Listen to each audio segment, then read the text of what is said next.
G'day you good. It's Mono time. Today we'll talk about Dragon Ball Sparking Zero.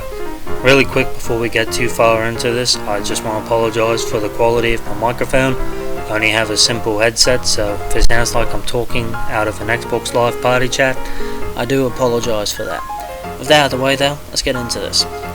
Dragon Ball Sparking Zero is without a doubt one of, if not the most hyped and anticipated sequel to an anime series game ever, and will probably have one of, if not the largest roster out of any Dragon Ball game that we've had thus far.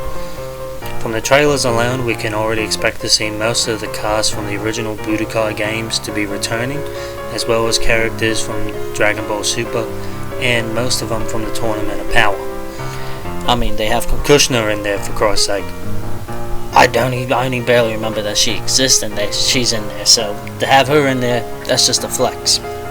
Now today I want to talk about what characters we can see return to the roster and or be added on to DLC, as well as how some abilities and or techniques will work in the game for certain characters, such as Ultra Instinct and Hakai, along with how customization for the characters in the game may play out. Let's get into it. I'll start off with Dragon Ball GT. Will GT and the cast from Dragon Ball GT return in Sparking Zero? I believe they will, whether they be at launch or as DLC. One way or another, they will be in the game. Super Saiyan 4 and the Arca GT, while may not be canon, is still too iconic to just leave out there. So one way or another, GT will most likely be in the game. If GT gets included in as DLC, then that could open up the door for a lot of other different content to be added in with DLC, such as possibly characters from movies like Cooler, Bio Broly. We know for a fact we're most likely going to get the Z version of Broly in the game, possibly at launch as well, because they had just revealed on the official Dragon Ball Sparking Zero website that there is quote-unquote Broly Super from there. They now just changed it from just Broly to Broly Super, so that is a decent indication in the saying that we are going to get the original Broly back, which will be very, very cool and interesting to see how he differs from the Super version of his character.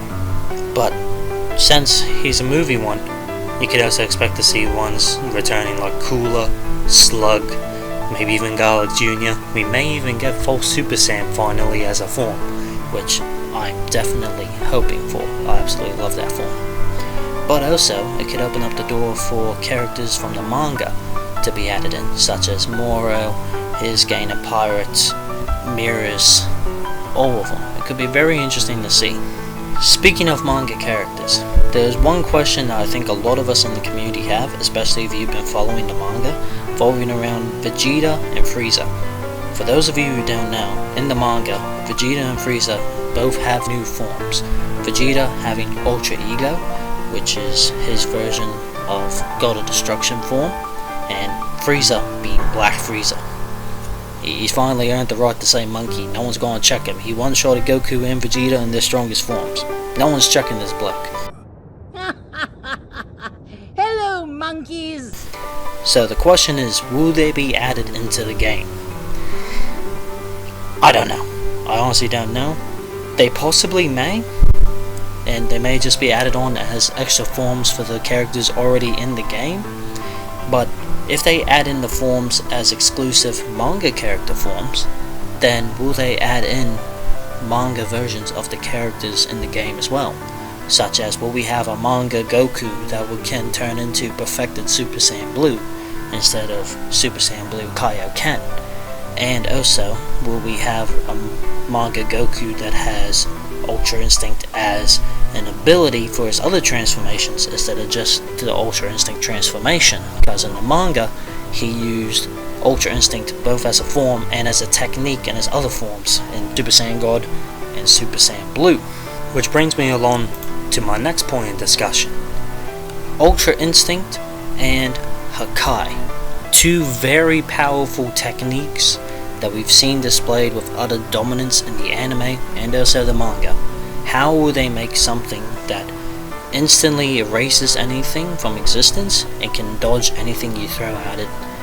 Balanceable and fair in Sparking Zero. Well, there's one or two ways they could go about this. One, they keep it accurate. Hakai will be a one-shot kill. In Ultra Instinct, you just put down the controller and Goku just dodges everything without you pressing a button.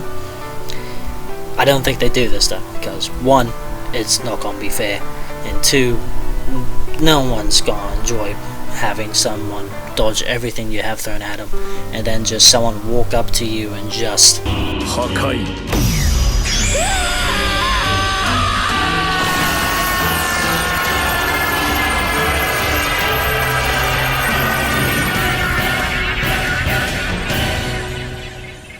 No one's gonna want to do that. So that brings on to option 2.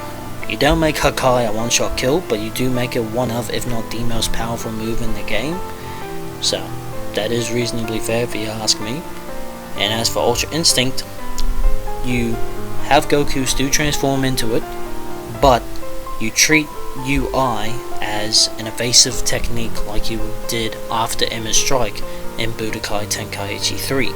That way, the player still has to play the game, and you could include more evasive counter techniques for Goku while he's in Ultra Instinct, but if you want him to dodge everything effortlessly, you have an ability there, but once you use it, there's a cost to use it like you did with After Image Strike. Once you used After Image Strike, you could not charge your ki as fast for a certain period of time until you either changed forms or you went to max ki. That's the cost to it. I believe that's the most fair and equal way to do Ultra Instinct. Which brings me on to my final point of discussion. The customization of the characters. I again see only one or two ways you can go about this. One, each character and their forms have a fixed set of moves. You cannot change them. They are stuck in those forms. But you can increase the stats of your characters, like the attack strength, the super attack strength, your defense, and add on extra health and whatnot like you could in Tenkaichi 3. That is fair and most likely the way they will go about doing it. Option 2, you do customization like they did in Budokai 3. For those of you who didn't play Budokai 3, there is a difference between Tenkaichi and just Budokai. In Budokai, you could choose the form your character has as well as the moves they have. So for an example, you could have Vegeta in his OG Saiyan armor turn into Super Saiyan form and use Final Shine attack. That could be a way they can do this.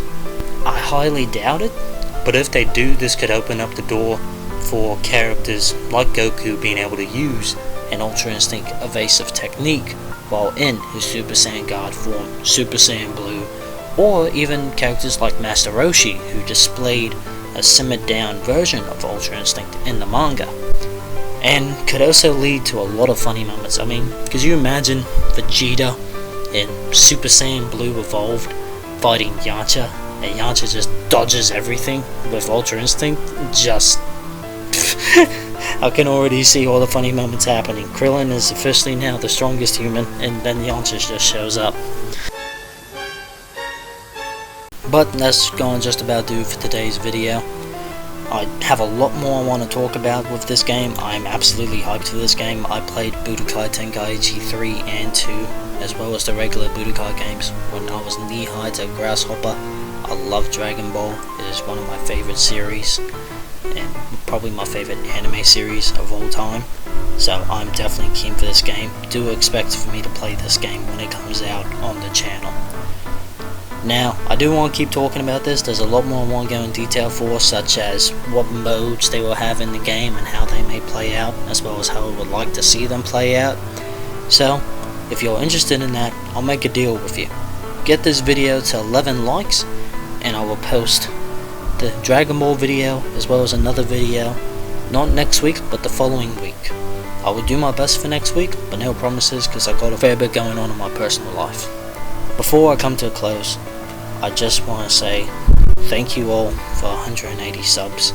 I think we're closer to 190 by the time I post this video as opposed to me recording this, but I cannot say thank you enough. I did not expect the tribute to Akira Toriyama video to blow up as much as it did. I did not do it for views or subscriptions. I merely did it as a way to show my appreciation to a man who indirectly impacted my life, as I'm sure he has to many of you across the world.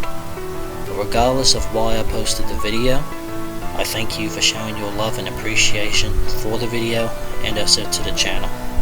If you're interested in watching the channel grow, please do consider hitting subscribe. I definitely want to grow and make this thing big. I want to do this full time. I can't right now financially, but I do want to make this into a future. I do love making videos.